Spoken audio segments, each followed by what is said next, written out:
Di mata orang lain, ini hanyalah sekotak susu. Tapi di matanya inilah kunci untuk kabur. Ia mengupasnya, mengeluarkan bagian film tipis, dan mengeluarkan film tipis ini lalu dibersihkan. Saat akan keluar, diam-diam menempelkannya di kunci rahasia sel. Jadi pada saat penjaga menekan kode tersebut, jarinya ikut menekan 4 tombol itu. Sekali lagi ia melambaikan film itu. Dia mendapat 4 angka. Jadi, mungkin ada 24 kunci kombinasi. Selanjutnya adalah mencoba kata sandi. Tapi bagaimana cara menyentuh kunci ini? Dia meremas kertas toilet menjadi bola-bola kecil. Kemudian meremas pasta giginya. Sama seperti itu dia membuat banyak hal. Kemudian menggunakan kertas kado. Terus meremas dan mengencangkannya. Sebuah bola bundar besar direkatkan. Saat penjaga membantunya melepas borgol, dia segera memasukkannya ke lubang di jendela kecil. Begitupun jika sipir mengunci jendela kecil itu, masih mungkin untuk dibuka. Dari jendela kecil, ia mengulurkan tangannya dan mencoba kata sandi. Paling banyak adalah 24 kali, dia bisa melakukannya dengan benar dan cepat. Untuk mencegah kamera menangkapnya, pertama-tama, dia harus tahu apa yang dilakukan para penjaga. Jadi dia mendengarkan suara di luar setiap saat. Melalui suara, saat pintu dibuka dan ditutup, dia tahu. Para penjaga setiap hari setelah membawanya ke sel, akan keluar untuk mengobrol dan merokok bersama. Jadi ada waktu 1 menit setiap hari. Tidak ada kamera pengawas. Ini adalah celah yang dia cari. Tetapi ketika dia keluar dari penjara dan apa yang harus dilakukan selanjutnya? Jangan meremehkan Ray Breslin. Dia tahu itu untuk melarikan diri dari penjara dengan sukses. Akan ada 3 faktor. Struktur denah penjara, dan di luar harus ada yang membantunya. Dia sudah tahu aturannya. Untuk tata letaknya, dia sudah memahaminya. Begitu dia keluar penjara, dia pergi kemana-mana untuk mengamatinya. Penjara yang ketat ini, ada kelemahan, yaitu stasiun pemadam kebakaran di sebelah penjara. Hanya ada satu masalah, hanya ruangan hitam kecil itu yang ada di dekatnya. Jadi dia mengambil inisiatif untuk menimbulkan masalah. Memukul orang jahat sampai terluka. Para narapidana dipenjarakan di sebuah ruangan hitam kecil. Itu sebabnya ketika dia mencoba kodenya, dia meninggalkan ruangan hitam itu. Menemukan ventilasi ke stasiun pemadam kebakaran. Dia memanjatnya. Ketika para penjaga melalaikan tugasnya, dia naik dari sisi ini ke atas pipa ventilasi. Mendatangi stasiun pemadam kebakaran. Dengan cepat mengganti bajunya dengan baju pemadam kebakaran yang tidak terpakai di sini. Sekarang harus ada faktor ketiga. Cadangan. Ia sudah membuat janji dengan rekan satu tim dari luar. Pada titik ini sebuah mobil kecil akan meledak. Ada kebakaran, maka truk pemadam kebakaran akan diberangkatkan. Dia segera bersembunyi di bawah mobil pemadam kebakaran. Ia pergi dengan mobil ke tempat kebakaran terjadi. Muncul dari bawah mobil. Ketika setiap orang sibuk, tidak ada yang memperhatikannya. Masuk ke mobil rekan satu timnya. Ia berhasil kabur. Benar. Dia bukan seorang kriminal, tapi seorang ahli melarikan diri dari penjara. Dipekerjakan oleh Biro Penjara Federal untuk menguji secara nasional tingkat keamanan setiap penjara. Metode pengujiannya adalah menggunakan identitas palsunya untuk masuk penjara, kemudian mengandalkan dirinya sendiri untuk keluar. Dalam 7 tahun dia memeriksa keamanan di 15 penjara. Tidak ada tempat yang bisa menahannya. Sampai suatu hari, orang dari Chia mendatanginya. Ia mengatakan ada penjara yang sangat misterius, terutama menahan penjahat yang tidak ingin diterima oleh negara manapun. Chia ingin memeriksa apakah penjara ini aman atau tidak. Tetapi mereka tidak tahu di mana penjara ini. Ini adalah misi yang berbahaya. Ray Breslin setuju dengan mereka. Segera tanggal penangkapan tiba. Sebelum berangkat, takut terjadi sesuatu, bawahan juga memberi alat pelacak GPS di lengannya. Baru saja melangkah keluar, Ray Breslin segera ditangkap. Tapi dia tidak menyangka, orang-orang ini menggunakan kekerasan dengan cara yang tidak biasa. Pertama menggunakan pistol untuk menjatuhkannya. Setelah itu semuanya sepertinya sudah direncanakan. Langsung menggunakan pisau untuk mengeluarkan GPS. Kemudian obat penenang dimasukkan ke lehernya.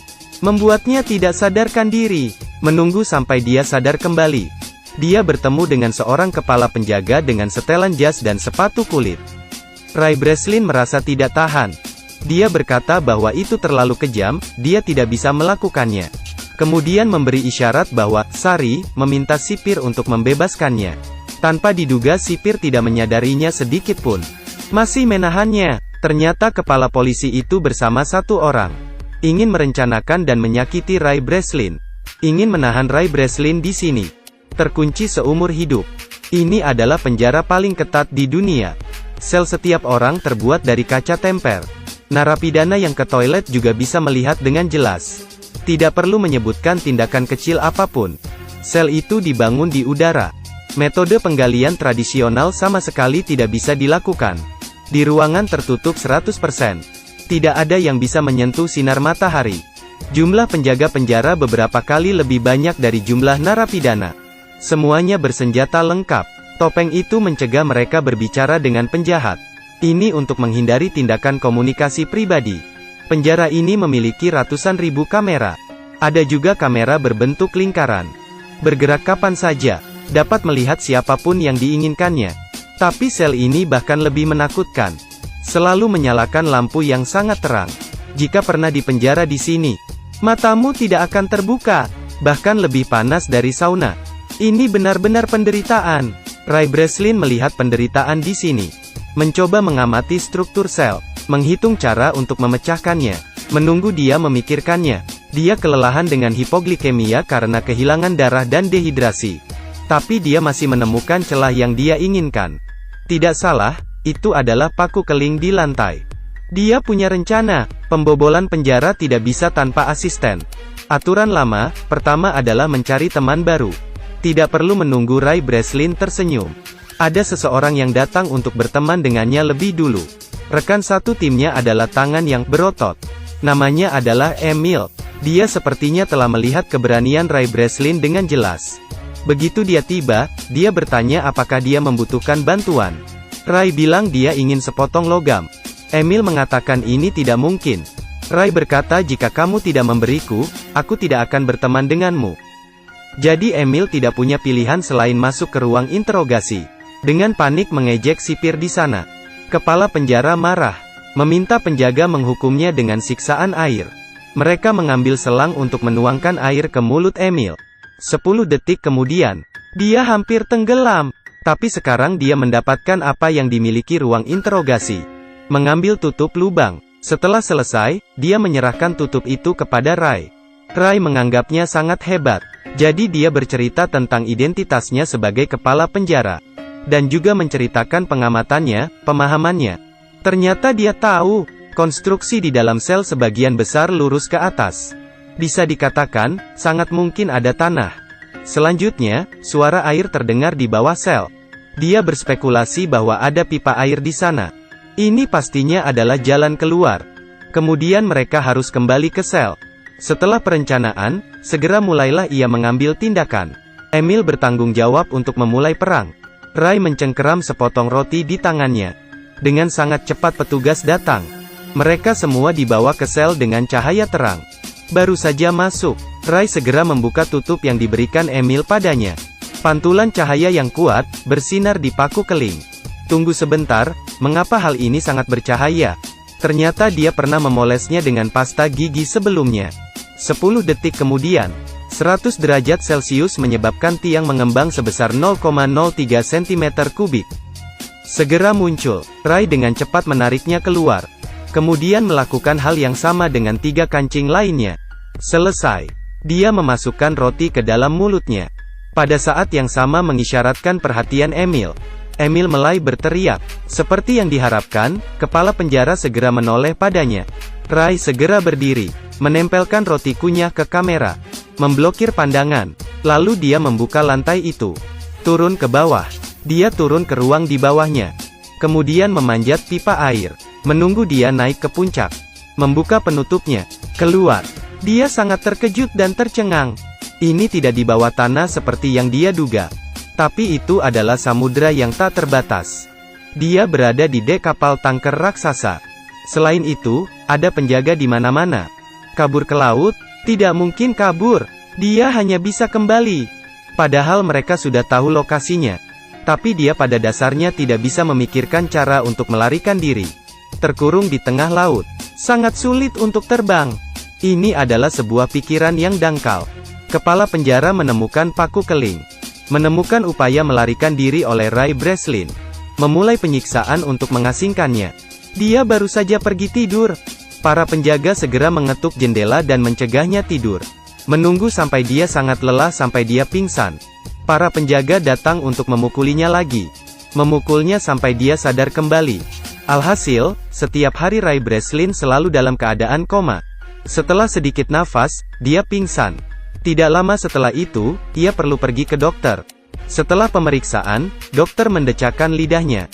Tapi meski begitu, Ray Breslin masih tidak mudah dikalahkan. Menunggu sampai mereka berhenti menyiksa. Dia terus memikirkan cara. Setiap hari dia makan nasi. Di atas meja makan. Dia selalu diam-diam menciptakan alat untuk melarikan diri dari penjara. 2 lensa kaca. Pulpen. Selembar kertas karton keras. Dicolokkan kembali ke tabung kaca. Benda-benda yang baru dibuat ini disebut kaca heksagonal. Khusus digunakan untuk pengukuran arah. Kemudian mereka membawa seorang rekan baru. Dia berpura-pura berurusan dengan kepala sipir. Sebagai imbalan untuk naik ke dek. Tiba di atas dek. Segera gunakan kaca heksagonal Ray untuk menentukan arah. Ketika Ray Breslin mendapatkan nomornya, ia langsung melihat bahwa kapal itu berada di daerah yang tidak berangin. Dia mengamati bahwa tutup saluran berlawanan arah jarum jam. Jadi mereka ada di belahan bumi utara. Berdasarkan penilaian iklim sedang yang lembab. Kemungkinan besar ini adalah pantai Maroko di Afrika. Langkah selanjutnya adalah menemukan seseorang untuk membantunya menyebarkan berita. Ray langsung teringat pada dokter yang wajahnya selalu menunjukkan ekspresi tidak senang. Jadi dia menyuruh Emil untuk menikamnya. Kemudian pergi ke dokter untuk menjahit lukanya. Berpura-pura sakit sesekali. Mendatangi dokter untuk muntah. Tentunya ini membuat dokter akan merasa sangat tertekan. Mengungkap identitas aslinya kepada dokter. Memintanya untuk memeriksanya sedikit. Tak lama kemudian, hati nurani sang dokter pun terganggu. Membuat keputusan untuk membantunya melarikan diri dari penjara. Dia memperkenalkan perpustakaan mereka kepadanya. Menyerahkannya ke bawahan Emil. Semuanya diatur dengan baik. Akhirnya waktu untuk melarikan diri telah tiba. Saat larut malam, kepala penjara melihat Ray Breslin menabrak dinding. Dia menguping sinyal yang sedang diketik Ray. Mengartikan kode itu, akan ada kerusuhan di area C besok pagi. Kepala penjara memutuskan untuk mengirim 3 tim pasukan untuk menyerang area C. Tapi ini hanya jebakan Ray. Dia ingin semua penjaga lari ke area C. Dengan demikian, hanya 2 tim yang tersisa di tempatnya. Kerusuhan yang sebenarnya dimulai. Rekan tim memulai kekacauan. Kedua geng itu mulai berkelahi. Para prajurit di atas mengarahkan senjatanya ke bawah. Tapi Ray diam-diam pergi ke depan dan menyelinap. Kemudian memanjat tangga. Mengikuti jalur pipa untuk naik ke dek. Siapa yang tahu pintu tersebut menggunakan kunci elektrik. Tidak bisa terbuka bahkan ketika dia menggunakan kekuatannya. Ray Breslin memutuskan untuk pergi memutuskan aliran listrik. Dan itu berarti dia harus turun. Dia tidak punya pilihan lain. Turun ke ruang listrik. Saat dia sedang mengontrol komputer untuk mematikan sirkuit. Seperti yang diharapkan, Emil bisa membuka pintu. Dia akhirnya bisa naik ke kapal. Pesawat yang dipesan juga tiba tepat waktu. Saat dia mendekati pesawat, musuh juga masuk. Emil tidak bisa pergi, karena pria itu belum muncul. Jadi dia mengambil senjata. Tatapannya berubah menjadi kejam. Pria legendaris ini, dalam sekejap menjadi senjata pembunuh berdarah dingin. Di sisi lain, sipir memblokir Ray di ruang listrik. Dia sama sekali tidak terburu-buru. Karena Ray Breslin seperti ikan di jaring. Tapi yang aneh adalah, dia tidak bisa menemukan Ray dimanapun. Saat ini, bawahan telah memulihkan arus listrik. Dia tiba-tiba mendengar, tangki air mulai menyiram air secara otomatis.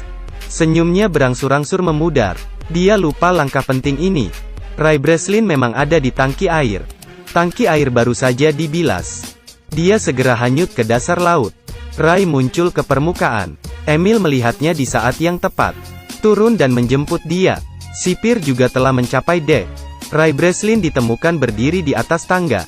Langsung mengarahkan pistol ke arahnya. Hidup mati dalam sekejap. Melihat Emil melempar pistol, Ray Breslin menggenggam erat.